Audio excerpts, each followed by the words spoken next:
What's going on, everybody? Welcome to the channel. This is actually the first video ever on this channel. So I'm really excited, and I really would appreciate if you guys hit that like button, share, subscribe, and please, let me know if this is helpful and if there's any other topics you'd like for me to go over. So today, as you can see by my horrible handwriting, we're going to be talking about microeconomics.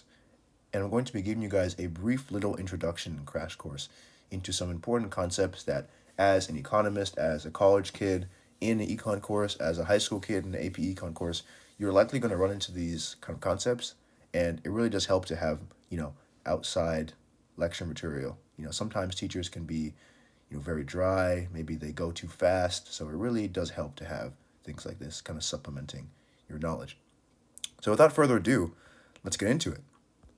So forgive me, it's kind of a little messy. So what even is economics?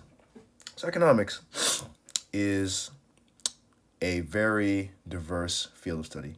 And depending on the person you ask, you can get a very different answer. A labor economist, is someone who studies the effect of wages and taxes on productivity. A behavioral economist tries to understand human behavior, right? More qualitative things. They're trying to apply the insights gained from psychology and sociology to economic study, right? But regardless of the discipline you do within the field as a whole has one common denominator or one common definition.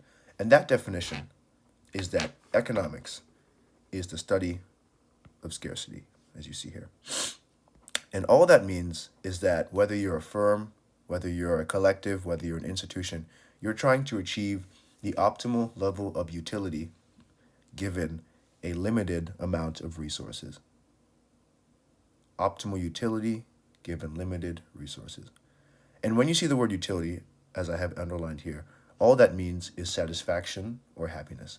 How happy are you with the choice you've made, given limited resources? And this makes intuitive sense. If you're a business, your goal is to make as much money or profit as possible. You do that by hiring workers, investing in capital, machinery, what have you. But there's a limited amount of land you can buy, a finite amount of workers you can have work for you, and so on and so forth. So, again, trying to achieve optimal happiness or satisfaction given limited resources. From that, we arrive at one of our first definitions, which is known as opportunity cost. As you can see, I have here written, opportunity cost is the value of the next best alternative.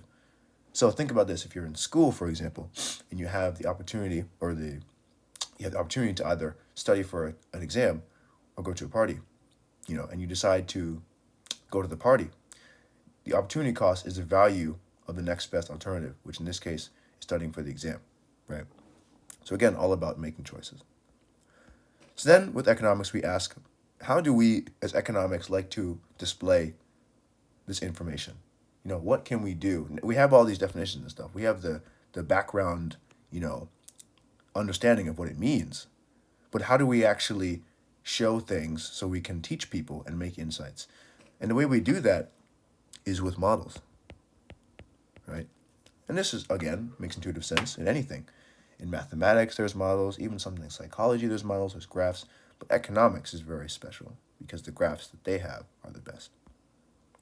So the first model we're going to talk about here is supply and demand. And just a background, an economic model, just like any other model, is essentially just a simplified representation of the world around you. And you can use that simplified representation to better understand the habits of a collective, the habits of the individual, right?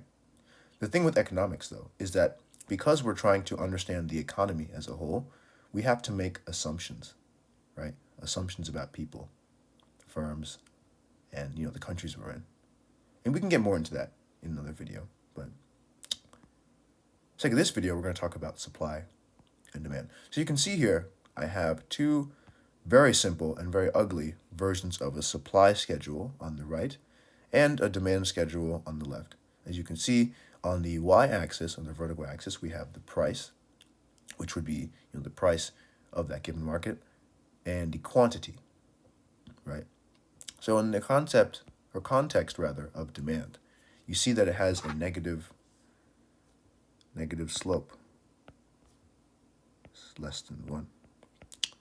Slope is less than 1. See, it goes down. What that essentially means is this: law of demand. As the price of a good goes up, right? As the price of a good goes up, people are less likely to want to purchase it. People are less likely to want to purchase something if it's very expensive, right? That is the normal assumption of the law of demand. It's a very simplified version. And the supply, is the opposite, because now we're talking about not consumers, but firms, the production side of the economy. So as the price of something is higher and higher and higher, they can supply more and more and more of it. So now we're going to get into some shifters. So you have things called shifters in economics. And all that essentially means is that as opposed to, let's say, moving from this point to this point, right? As opposed from moving from this point to this point, now we're saying, let's move this entire demand schedule this way or this way, right? And it helps if you try to remember these kinds of shifters. So for the sake of this video, let's talk about demand. So one of the first shifters, and I'll put the rest here.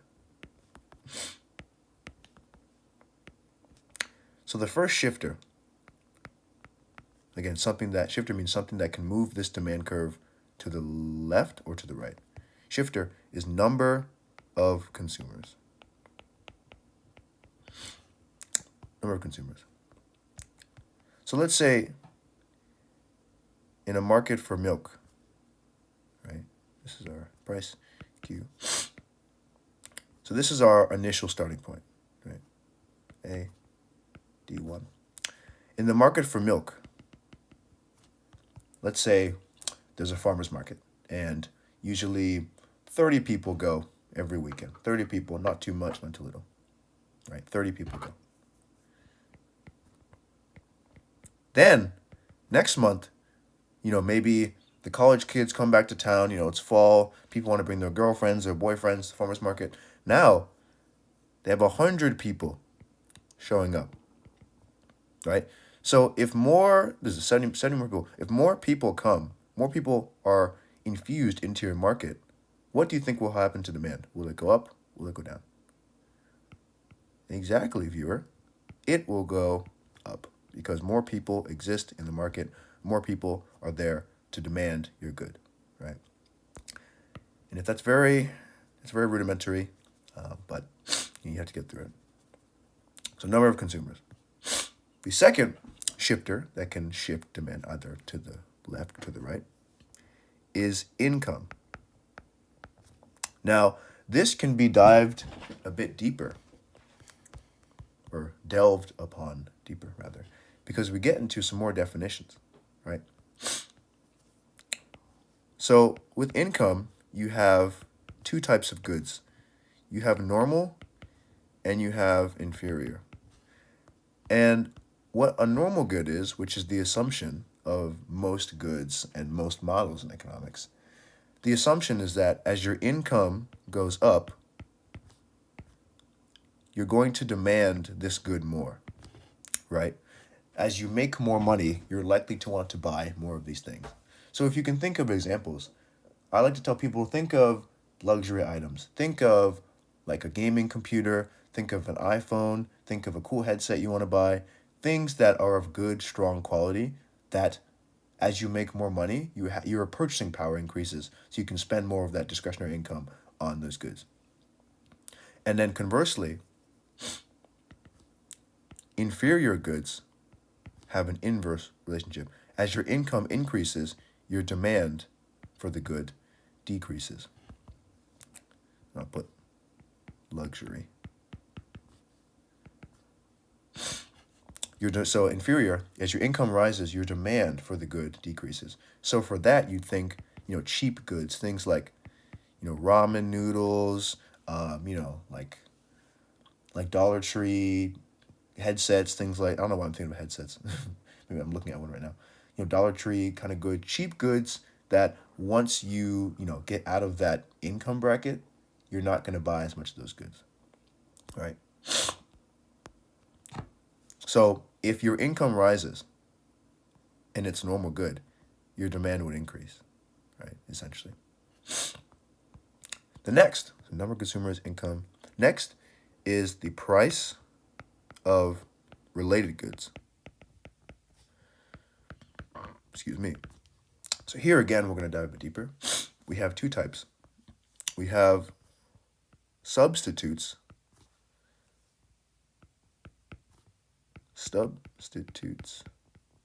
and we have complements.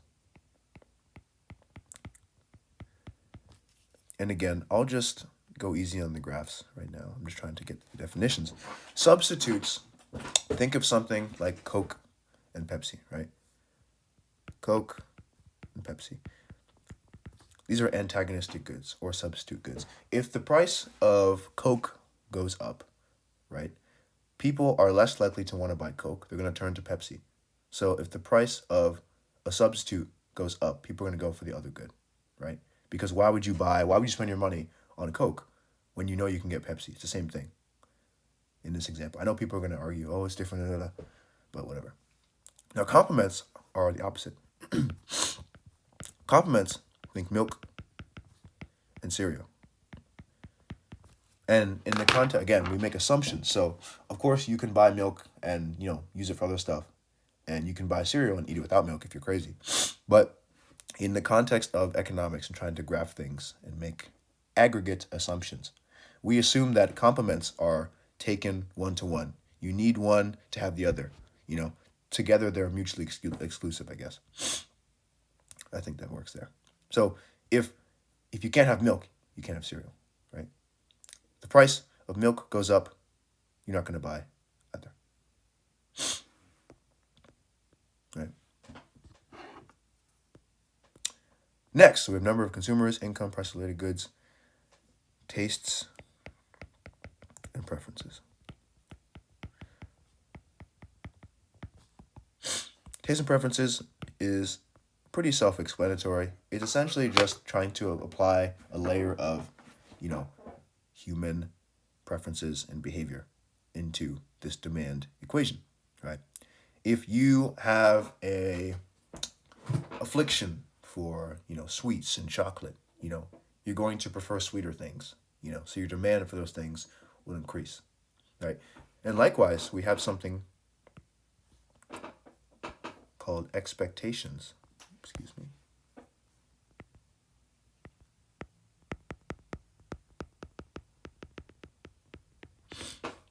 So for this, think of, let's say, a news article comes out.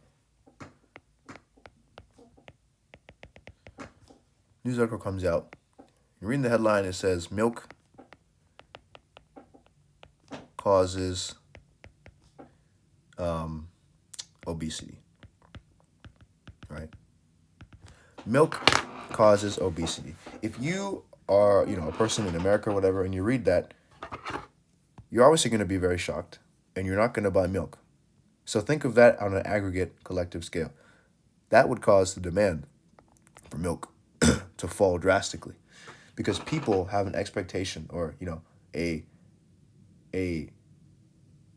poor view on the product in the given market, right? Again, I think that's pretty self-explanatory. So again, these are the shifters for demand. Number of consumers, the more consumers you have, the more demand you're going to have for a given market. Income, you have normal goods and inferior goods. Normal, if your income rises, your demand rises. So think luxury goods like a car, like a cool backpack, like a North Face thing. Inferior, if income rises, your demand falls. Cheap goods, things that you don't really think about, Price of related goods, substitutes and complements. Substitutes, if the price of Coke goes up, You're going to buy less of Coke and buy Pepsi. Price of related goods, complements, milk and cereal. You're not going to buy one without the other. Price of milk goes up and your demand goes down for cereal, because why would you buy cereal if you can't buy milk? Yes, price of milk goes up. Why would you buy cereal? Because you can't get the milk. Taste and preferences. Again, to once again go over that taste and preferences, we have, oh my God, I'm so bad at this.